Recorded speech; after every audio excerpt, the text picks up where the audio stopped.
On dit du fonctionnement de notre économie qu'il est bipolaire, ou maniaco-dépressif. L'euphorie cède inévitablement la place à la dépression.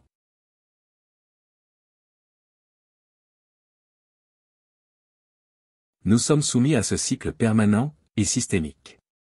Cette économie bipolaire est soumise à des sursauts permanents et imprévisibles de croissance et de dépression. Ou pire, à des crises violentes.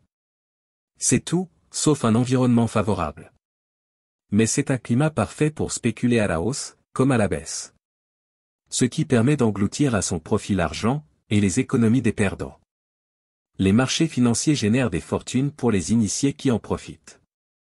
Les autres doivent se soumettre à une lutte à mort, pour quelques jobs minables.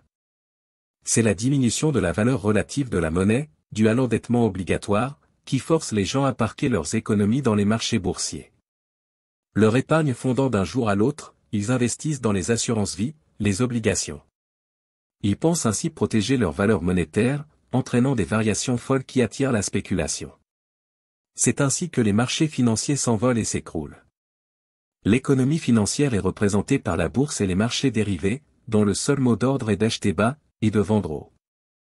Les ordinateurs, les systèmes automatiques de trading, les réseaux de neurones, et le trading à haute fréquence, sont les équipements extrêmement sophistiqués qui ont pris le relais 24 heures sur 24. Durant ces dernières décennies, nous avons assisté à la financiarisation de l'économie. C'est-à-dire à un décrochage entre l'économie réelle, les biens réels échangés, et les échanges financiers, bourse, produits financiers. L'ensemble des échanges ne produit rien, c'est juste un transfert d'argent entre les gagnants et les perdants.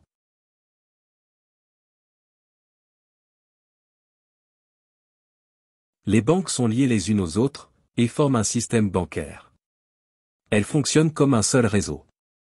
Elles se compensent entre elles, se prêtent entre elles, se refinancent entre elles. Bref, se soutiennent les unes les autres, par un réseau inextricable d'intérêts entrecroisés. Alors les problèmes de l'une menacent aussitôt toutes les autres. Le risque est que tout le système bancaire se retrouve en difficulté. Si on laisse le système entier s'écrouler, notre épargne disparaît dans la tourmente de la faillite générale, et l'argent de nos besoins quotidiens cesse de circuler. Confier le monopole de la distribution du moyen d'échange à un secteur d'émission centralisé, engendre un niveau de risque inacceptable. Ce risque systémique nous fait poser la question, peut-on laisser tomber quelqu'un, quand celui qui tombe est plus gros que celui qui est en dessous? Chantage monstrueux du « sauvez-moi » ou vous sombrerez avec moi dans le chaos. Les États sont donc absolument obligés d'intervenir. Ils renflouent en créant de la monnaie. Ce qui occasionnera, impôts supplémentaires, coûts budgétaires, nécessité de trouver des ressources supplémentaires, des idées de croissance supplémentaires. Cela ne peut continuer, que si l'on injecte toujours plus d'argent dans le système, comme un cancer. Le système bancaire a un sentiment de sécurité et d'invulnérabilité. Il s'autorise à pratiquer des investissements risqués. En effet, si ça marche, il gagne le pactole, et si ça ne marche pas, l'État interviendra pour renflouer. Pile, il gagne, face, il ne perd pas.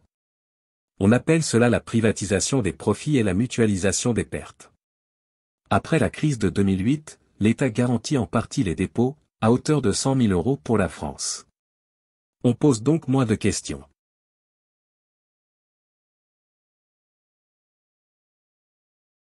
Les entreprises ne peuvent plus investir leurs propres bénéfices, car la dette mange tout. Les particuliers, eux, ne peuvent plus acheter au comptant. Il arrive un moment où le corps social risque de crever sous la succion que lui fait subir la sangsue financière. Le parasite risque de tuer son hôte, et de mourir lui-même.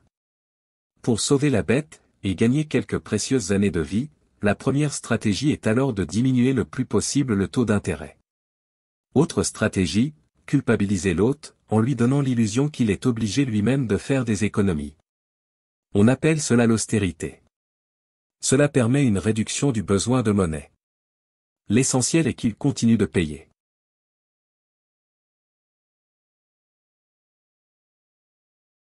Mettez sur pause pour prendre connaissance de cette carte mentale.